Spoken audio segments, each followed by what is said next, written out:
The year is 1945. World War II in Europe is over. The guns have fallen silent, and a continent breathes a collective sigh of relief. But as the dust settles, a new shadow begins to stretch across the globe. This isn't a story about the battles you know. It's about the war that almost was, and the one that came to define the next half-century. It's a story of two American leaders with two drastically different visions for the future: President Harry Truman and the legendary, controversial General George S. Patton. After the unconditional surrender of Germany, the Allied powers, the United States, Great Britain, and the Soviet Union, met at the Potsdam Conference to decide the fate of a shattered Europe. On the surface, it was a meeting of victors. But beneath the handshakes and staged photos, the cracks were already showing. The alliance, forged in the fires of a common enemy, was beginning to crumble. President Truman, new to the office after the sudden death of Franklin D. Roosevelt, found himself facing a formidable counterpart in Joseph Stalin. Truman was pragmatic. He believed in diplomacy and hoped to build a stable post-war world order through institutions like the newly formed United Nations. He saw the Soviet Union as a difficult but necessary partner in rebuilding Europe. His primary goal was to bring the American troops home and demobilize the massive war machine. The American public was weary of war, and the pressure to return to normalcy was immense. But one man saw something entirely different. General Patton, old blood and guts himself, was on the ground in Europe. He wasn't sitting in a conference room. He was witnessing the reality of the Soviet occupation firsthand. As his Third Army advanced through Germany, he saw the brutal efficiency with which the Red Army was stripping its occupied zones of resources, dismantling factories, and imposing its will on the local populations. Patton didn't see a partner for peace. He saw a new tyrant, one just as dangerous as the one they had just defeated. He famously wrote in his diary, "We have been fighting the wrong people." He was convinced that the Soviet Union had no intention of honoring its agreements for a free and democratic Eastern Europe. He saw their advance not as liberation, but as a new form of conquest. This put him on a direct collision course with the official policy of his own government. While Truman and the State Department were trying to de-escalate and find common ground, Patton was openly hostile towards the Soviets. He believed the Western Allies had made a catastrophic mistake by stopping their advance at the Elbe River, allowing the Soviets to take Berlin and all of Eastern Europe. Patton argued passionately, and often loudly, that the United States should not demobilize its army. In his view, the American military was at the peak of its power, a battle-hardened force that the Soviets couldn't possibly match. He believed they should use this leverage immediately. His solution was as simple as it was shocking: rearm the defeated German Wehrmacht, integrate them into the Allied forces, and push the Red Army all the way back to the Polish border, if not further. To Patton, it was a matter of simple military logic. "We can kick the hell out of them," he reportedly said. He was convinced that if they didn't confront the Soviets now, while they had the overwhelming military advantage, they would be facing a much stronger, more entrenched enemy in the future. He foresaw a long and bitter struggle, a Cold War, long before the term became commonplace. But his views were seen as dangerously inflammatory in Washington. President Truman was trying to navigate a delicate geopolitical landscape. The atomic bomb had just been successfully tested, adding a terrifying new dimension to international relations. The last thing Truman wanted was another major war in Europe, especially against a recent ally. The political and public appetite for such a conflict was zero. Patton's open contempt for the Soviets and his public statements became a major diplomatic headache. He referred to the Russians as Mongol savages and made no secret of his belief that a war was inevitable and desirable. He deliberately slowed down the process of sending German war materials to the Soviets as agreed upon at Potsdam. He was, in essence, conducting his own foreign policy from his position as military governor of Bavaria. The breaking point came in September 1945. Patton gave a series of interviews to the press where he downplayed the significance of Nazism and compared the Nazi Party to a simple Democratic or Republican political contest. He seemed to suggest that most Germans had been unwilling participants.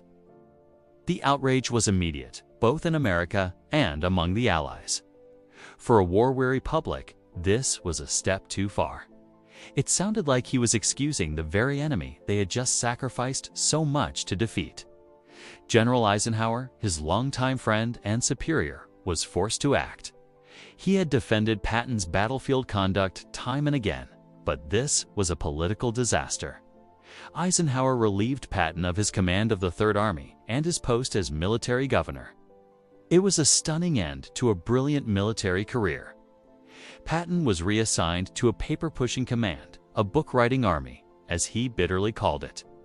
Just a few months later, in December 1945, General Patton was in a car accident near Mannheim, Germany. He suffered a broken neck and was paralyzed. 12 days later, he died. His sudden death fueled countless theories, but it also cemented his legacy as a Cassandra-like figure, a prophet of the coming conflict.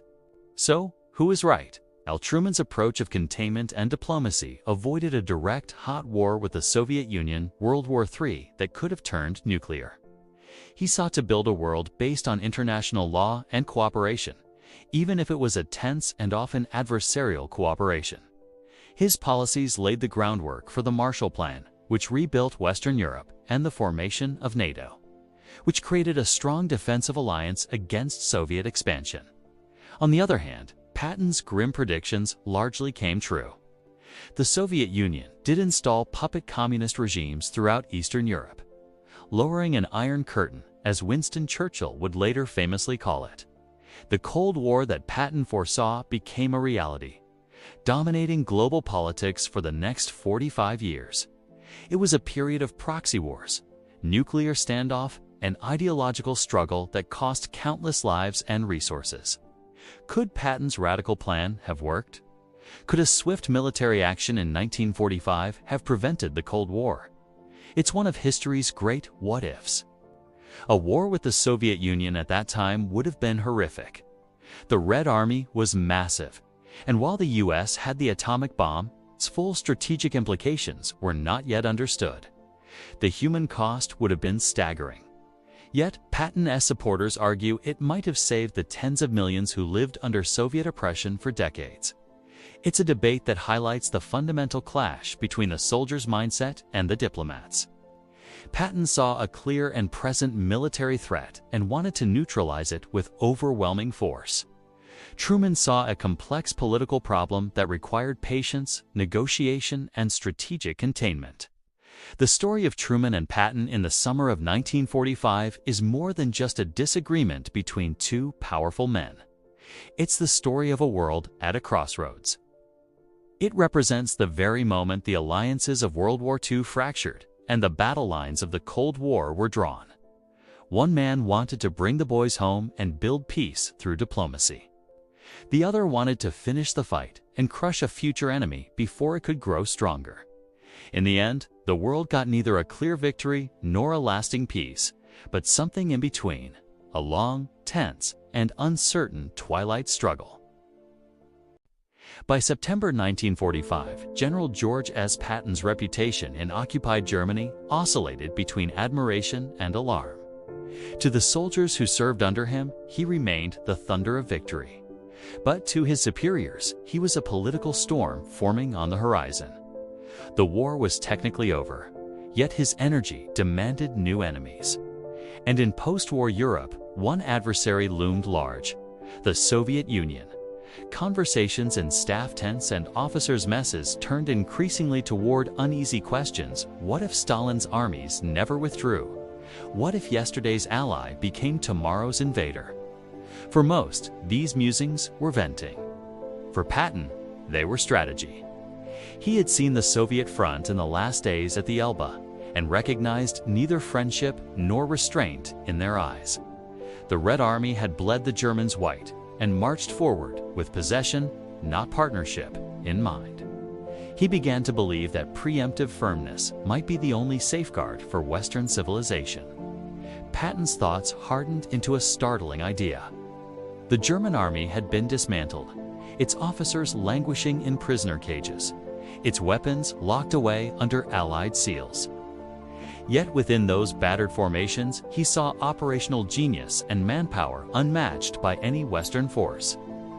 The United States already faced demobilization pressures. Millions of Americans demanded to come home. The Soviets, by contrast, retained monstrous numbers still under arms. Patton envisioned an expedient that would horrify politicians, but, in his view, preserve balance, reconstitute select German units under Allied supervision, arm them modestly, and station them as bulwark against any Soviet aggression. It was not an alliance with former enemies, he reasoned, but a practical reorganization of Europe's defense. His logic was brutally simple. Who better to resist Russians than those who had done so for 4 years? In private discussions, he floated the notion to fellow generals, couching it as hypothetical. A few shared his apprehension about Soviet expansion, but recoiled from the moral implications. The ink of surrender documents had barely dried. American soldiers still guarded concentration camps filled with the crimes of the regime Patton proposed to repurpose. When word of his thinking reached Eisenhower, the response was brisk. Absolutely not. Eisenhower, now Chief of Staff, reminded him that occupation required reconciliation, not resurrection of militarism. Patton nodded outwardly, but did not yield inwardly.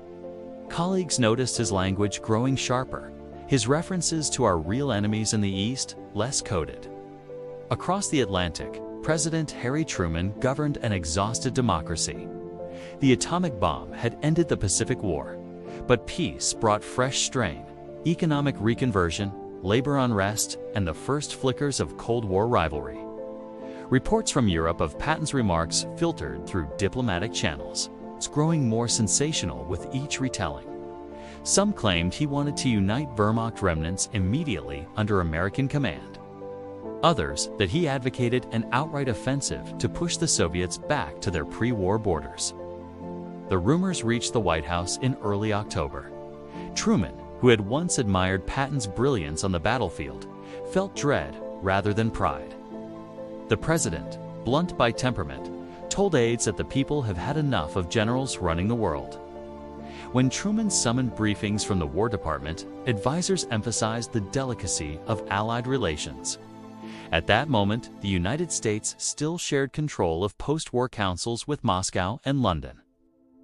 Any suggestion of rearming Germans would devastate credibility, ignite Soviet propaganda, and shock American citizens still mourning war losses.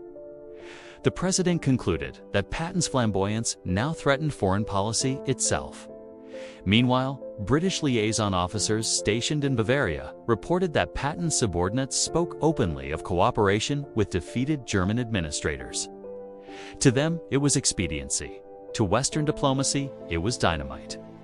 Patton, undeterred, dictated letters to fellow officers claiming that the war's end had left Europe at mercy of Asiatic political ambitions. He described Soviet control as more dangerous than Nazism, for it corrupts rather than conquers. When an American journalist recorded those lines and published them in mid-September, headlines exploded. Patton warns of future war blared across newspapers. The Army chief demanded explanation. Patton defended the comments as personal opinion. But the damage rippled to Washington. Truman, preparing to meet Allied leaders in October, faced questions from congressmen about whether the United States planned to use captured German troops. His resounding answer, noted by reporters, was terse. This could start World War III. For a president who had just ended one global cataclysm, such rhetoric was intolerable even as speculation. Behind closed doors, Truman dictated a memorandum that read like reprimand and warning combined. He admired soldiers, he said, but the Republic must never again be governed by them. America had fought to destroy a system that glorified militarism. We cannot, he told Undersecretary of War Patterson, let our victory be written by the same logic we defeated. He asked Eisenhower to review. Patton's position and recommend measures to contain further embarrassment. His reaction fused indignation with relief. He had expected reprimand, not retirement. In letters to family, he vented, calling Truman's administration a house of accountants where soldiers were kept like watchdogs without teeth. His aides begged discretion. Instead, he grew more outspoken. Local reporters visiting his headquarters heard him predict that within a year, we'll need the Germans to help us fight the next one. That single line spread faster than artillery fire. Moscow's papers quoted it as proof of Western duplicity, claiming the capitalist powers plotted a new invasion. Patton's removal became inevitable. In late October 1945, Eisenhower relieved him of the Bavarian command, citing necessity for harmonious occupation. Officially, it was not punishment, but reassignment. Privately, Eisenhower telephoned him, urging dignity. "George Lee, you're too valuable to history to burn your name in headlines." Patton accepted reassignment to 15th Army, a paperwork command tasked with compiling historical analyses of the European War of bureaucratic exile for the most kinetic general of his era. Observers expected him to fade quietly. Instead, he turned reflection into prophecy. He warned that appeasing the Soviets would one day cost blood measured in oceans. Truman never spoke to him directly afterward, yet the president's diaries reveal lingering irritation mixed with melancholy. In December 1945, he wrote, "There's never been any doubt of Patton's courage, but God spare us brave men without breaks." The entry summarized what many civilians felt about generals whose passion had outlived purpose. The United States needed reconstruction and diplomacy, not another crusade across collapsing Europe. For Truman, holding the peace together was already harder than winning the war. Patton's final months unfolded beneath shadows of frustration. He visited POW camps, spoke kindly to defeated German soldiers, and repeated that they might be our friends yet. His subordinates, terrified of leaks, avoided journalists. Yet even his caution could not erase the image now fixed in public imagination. The hero who wanted to rearm his enemies. Ironically, within a few years, portions of his concept would re-emerge as policy: the creation of West Germany. Defense force under NATO decades later mirrored his instinct that Europe must defend itself against Moscow. But in 1945, that idea was premature, radioactive, and politically suicidal. In America, citizens weary of rationing and loss craved peace slogans, not strategic foresight. Truman's containment doctrine, still embryonic, required patience and persuasion, virtues foreign to Patton's temperament. The General's blunt talk made him an unfiltered mirror of the anxieties ordinary soldiers voiced, but leaders dared not affirm. He symbolized the hinge between World War II's ending and the Cold War's beginning, the point where victory demanded restraint instead of speed. When historians later unearthed his writings, they found a man wrestling with time's betrayal. "We have learned nothing if we fear to act," he scrawled. "The next war will find us old, our virtues forgotten." Weeks after leaving active command, he died in a car crash near Mannheim, ending the argument not by solution but by silence. Truman, on hearing the news, ordered military honors and said only, "He was a magnificent soldier." In another age, that was enough. The controversy he left behind survived him. His suggestion to arm Germans against Russians became the forbidden vocabulary of early Cold War planning, spoken softly in the corridors where strategy crawled from ideals to necessity. Truman's rejection crystallized the principle that moral authority mattered as much as military strength. Patton's defiance reminded the world that danger sometimes hides behind Allies' banners. Between them stretched the tension that would define half a century of geopolitics: philosophy versus force, caution versus courage. In the smoke of one war's sunset, they glimpsed the dawn of another that no one yet dared to name.